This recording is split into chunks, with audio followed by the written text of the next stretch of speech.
আসসালামু আলাইকুম। বিসমিল্লাহির রহমানির রহিম। আমি বাংলাদেশ পুলিশের একজন কর্মকর্তা এসআই মাসুদ রানা। আমি আপনাদের কাছে কিছু তথ্য তুলে ধরতে চাই, যেটা বাংলাদেশের মানুষ অনেক দিন ধরেই জানে না, বা তারা এ প্রশ্নের উত্তর খুঁজছে অনেক বছর ধরে, কিন্তু কোনো উত্তর খুঁজে পায়নি। আজকে যাকে সেনাবাহিনী থেকে অব্যাহতি দেওয়া হলো, মেজর জেনারেল জিয়াউল হাসান, যিনি এনটিএমসির প্রধান ছিলেন এবং তিনি র্যাবের অতিরিক্ত পরিচালক ছিলেন।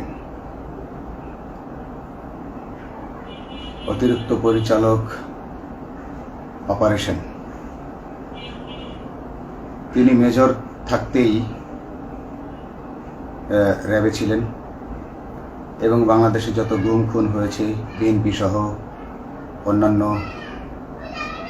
যারা অ্যাক্টিভিস্ট, সেই গুম খুনের সাথে জড়িত এই জিয়াউল হাসান। অনেক নেতাদেরকেই র্যাবের কালো গাড়িতে করে সিভিলে ধরে আনা হতো, এনে র্যাব ওয়ানের গোপন আস্তানায় তাদেরকে আটক রাখা হতো। এরপর তাদেরকে সময় মতো অজ্ঞাত স্থানে নিয়ে তাদেরকে হত্যা করা হতো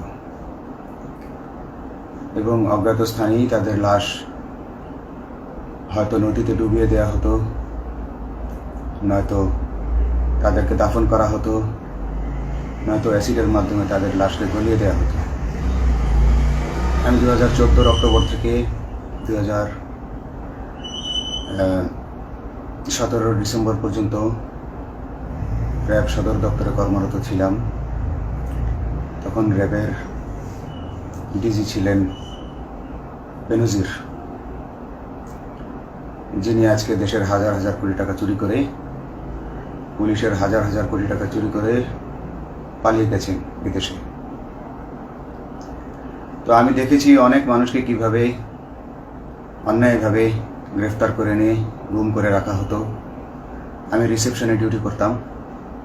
গুম হয়ে যাওয়া মানুষের স্বজনেরা আমার কাছে আসতো, কিন্তু আমাদেরকে কঠোর নজরদারিতে রাখা হতো।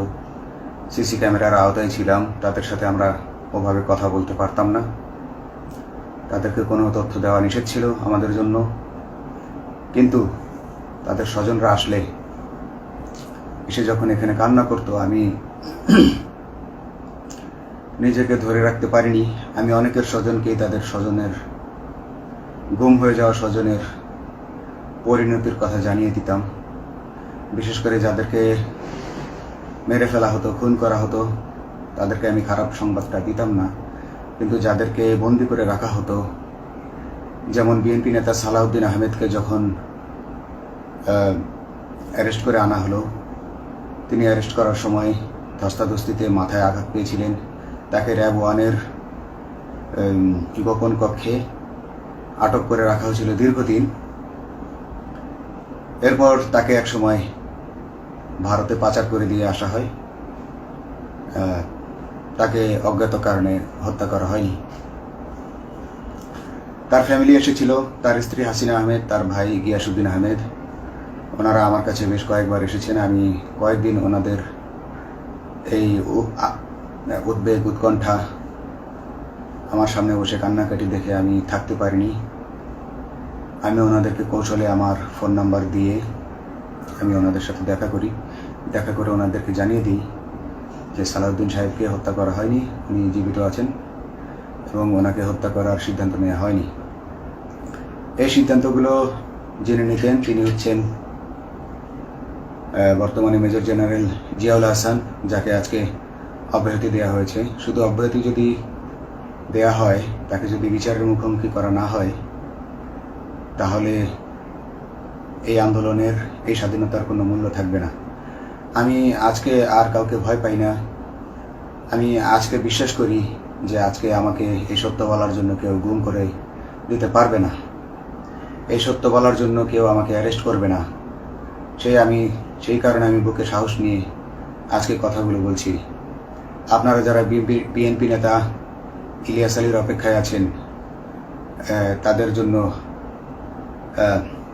দুঃখজনক সংবাদ। তাকে অনেক আগেই হত্যা করা হয়েছে।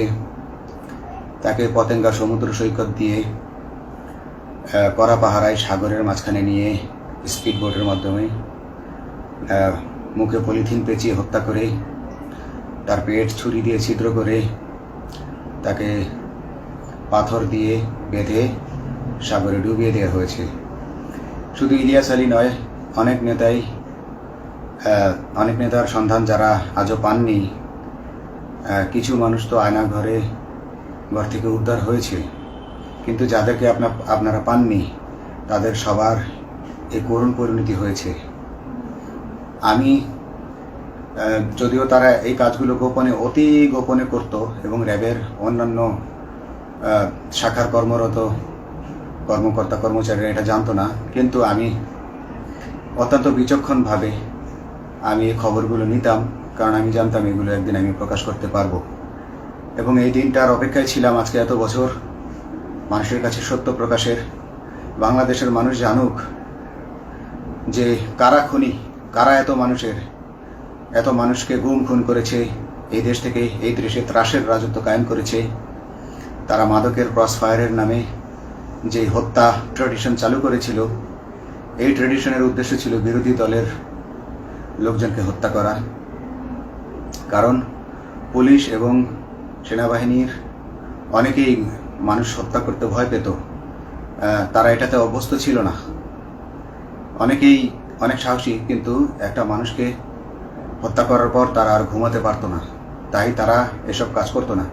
কিন্তু খুনে হাসিনা কিছু মানুষকে এভাবে হত্যা করতে করতে পুরস্কৃত করার মাধ্যমে হত্যা করতে অভ্যস্ত করে ফেলে।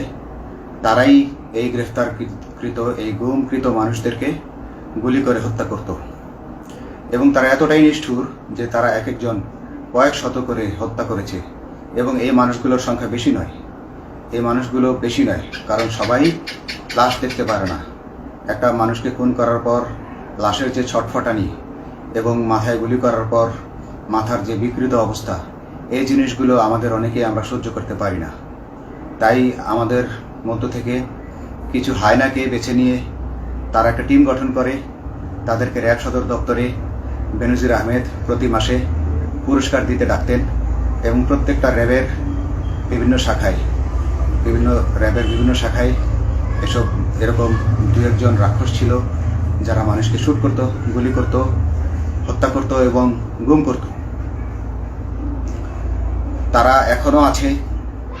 তাদেরকে আমি নতুন সরকারের কাছে দাবি জানাবো, তাদেরকে বের করতে হবে, তাদেরকে বিচারের আওতায় আনতে হবে। না হলে এত শহীদের বিনিময়ে যে ফ্যাসিবাদ থেকে, যে স্বৈর শাসন, যে খুনি হাসিনার হাত থেকে আমরা মুক্তি পেয়েছি, সে মুক্তির প্রকৃত মূল্য আমরা পাবো না, প্রকৃত স্বাদ আমরা পাবো না। এই খুনিদেরকে বের করতে হবে, এই খুনিদেরকে বের করে আইনের আওতায় আনতে হবে।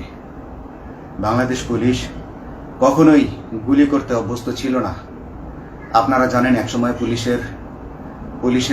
যে গুলি করতো না, এটা নিয়ে অনেক ব্যঙ্গচিত্র ছাপা হতো পত্রিকাগুলোতে, যে গুলি না করতে গুলি খেলনার বন্দুকে পরিণত হয়েছে। তো কিন্তু সেই নিরীহ পুলিশকে রক্তপিপাসু হিসেবে শেখ হাসিনা তৈরি করেছে। তবে সবাই নয়, কিছু কিছু মানুষ। আপনারা দেখেছেন এবং এই আন্দোলনের ভিডিও ফুটেজ দেখলেও দেখবেন যে কয়েক শত পুলিশের মধ্যে কেবলমাত্র কয়েকজনই জনতার দিকে গুলি ছুড়ছে। তো আপনারা ঢালাওভাবে পুলিশকে আপনাদের আক্রমণের নিশানা বানাবেন না। নতুন সরকার অবশ্যই এর বিচার করবে। আমি আশাবাদী নতুন সরকারের কাছে।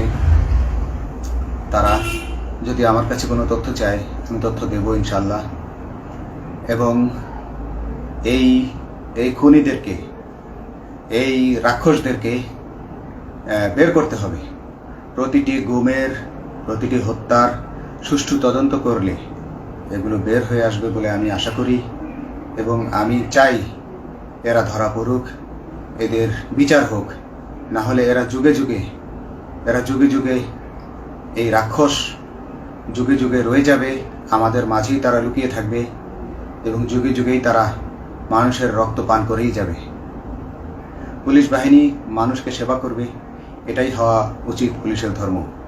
পুলিশের ধর্ম হবে পুলিশের জন্য, পুলিশ মানুষের জন্য। উন্নত রাষ্ট্রের পুলিশ মানুষ যেভাবে পুলিশকে ডাকলেই পুলিশ 5 মিনিটের মধ্যে ছুটে যায়, তাকে সাহায্য করে। আমরা বিভিন্ন ভিডিওতে দেখি যে পুলিশ হাঁসের বাচ্চাকে রাস্তা পার করে দিচ্ছে, একজন অন্ধ মানুষকে রাস্তা পার করে দিচ্ছে। বাংলাদেশের পুলিশ এমনটাই করতে চায়, আমরা এমনটাই করতে চাই, কিন্তু সেই পরিস্থিতিতে আমাদেরকে রাখা হয়নি। আমাদেরকে রাখা হয়েছে দৌড়ের উপর, আমাদেরকে রাখা হয়েছে বিভিন্ন অন্যায় কাজের উপর, বিভিন্ন অন্যায় আদেশের উপর। কেউ যারা মেনেছে তারা ভালো ভালো জায়গায় পোস্টিং নিয়ে থেকেছে, যারা মানেনি তাদেরকে খারাপ খারাপ জায়গায় পোস্টিং দেওয়া হয়েছে, কারো চাকরি হয়ে হারিয়েছে, কাউকে সাসপেন্ড করে রাখা হয়েছে। আমি নিজেও একজন এমন বৈষম্যের শিকার, অন্যায় মিথ্যা মামলার শিকার হয়ে আমি নিজেও বর্তমানে সাসপেনশন অবস্থায় আছি এবং এই সাসপেনশন অবস্থায় থেকে আমি আল্লাহর কাছে শুকরিয়া জানাই, কারণ এই সাসপেনশন থাকার কারণে আমি ছাত্র জনতার আন্দোলনের সাথে সংযুক্ত হতে পেরেছি। আমি সবসময় আল্লাহর কাছে দোয়া করেছি যে আল্লাহ, তুমি আমাকে মুজাহিদ হিসেবে কবুল করো, আমাকে জিহাদ করার তৌফিক দান করো এবং আমাকে শহীদের মৃত্যু দান করো। এবং আল্লাহ আমার দোয়া কবুল করেছেন। আমি ছাত্র জনতার সাথে এই জিহাদে অংশগ্রহণ করেছি, ছাত্র জনতা সফল হয়েছে। আমি গর্বিত আমি এই আন্দোলনে একজন পুলিশ অফিসার হয়েও আমি অংশগ্রহণ করতে পেরেছি। তো যাই হোক, আমি চাইব যে বাংলাদেশ পুলিশের, র্যাবের যে সকল কর্মকর্তা অগণিত মানুষের গুম খুনের সাথে জড়িত ছিল তাদেরকে ধরা হোক, তাদেরকে আইনের আওতায় আনা হোক।